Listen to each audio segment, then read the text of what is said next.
children, parents, teachers, and welcome to another one of my multi-skills learning videos. Today I'm just showing off a injury.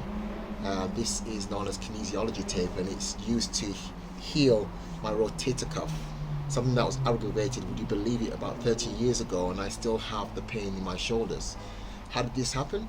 Well, I'm going to say it's because of the absence of a PE teacher at primary school. No, not at secondary school, but at primary school. You see, at primary school you are doing sports regardless, and you will just try your best to beat your friends in anything.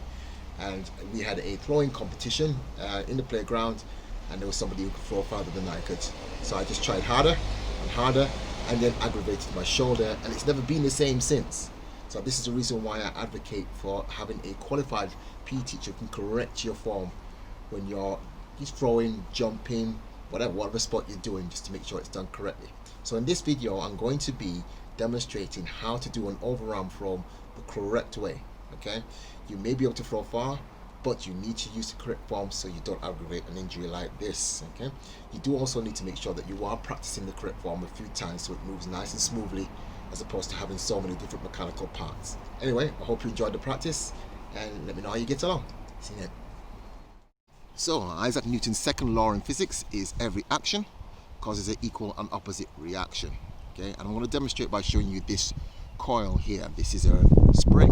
Right? Now there's two ways in which I can get the spring to project upwards.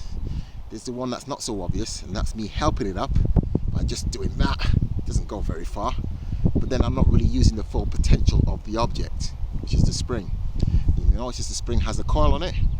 So yes, and all I need to do now is to push the pressure downwards. Okay, this is what we call loading or compressing. And when I do that, this is what happens. It bounces up. So we're now using its full potential.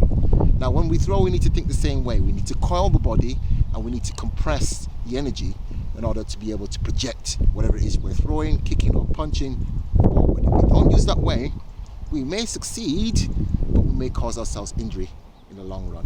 Okay, so I'm going to demonstrate how not to do it, and then also show you a demonstration of how to do it, and then go ahead and practice in your own time. So this is the first no-no. As you can see, I'm standing with both of my feet together. I'm not bending my knees. I'm not twisting my core. So all of the energy is being generated from my arm. This is exactly how I sustain the injury. This second no-no is more ideal for short distance precision throw, like throwing a dart. Here you can see my front foot is on the same side as my throwing arm. This way I cannot generate power by twisting my core or pushing up the ground, and again a lot of pressure will be on my throwing arm to try and generate some power and distance.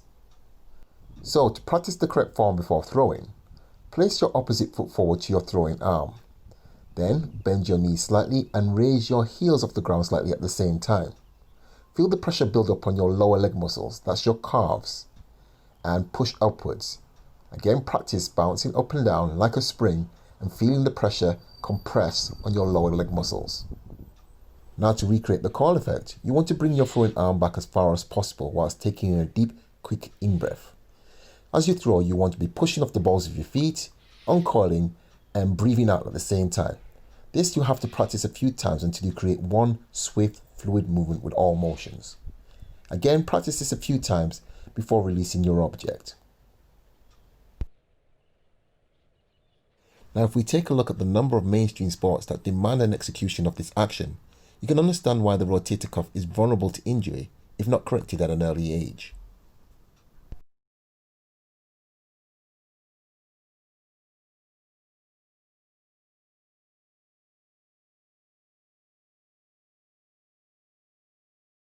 Now my turn.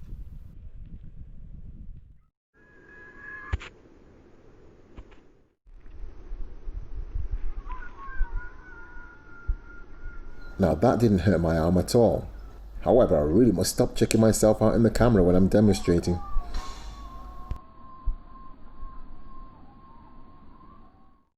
So how did you find that? Just remember, this is a lifelong practice when it comes to learning to throw correctly. Professionals will continue to do it throughout their professional career, so it won't click immediately. However, you do need to keep practicing it so that it becomes proficient. Anyway, in the meantime, give us a thumbs up, share, like, subscribe, and I will see you in the next video. Take care.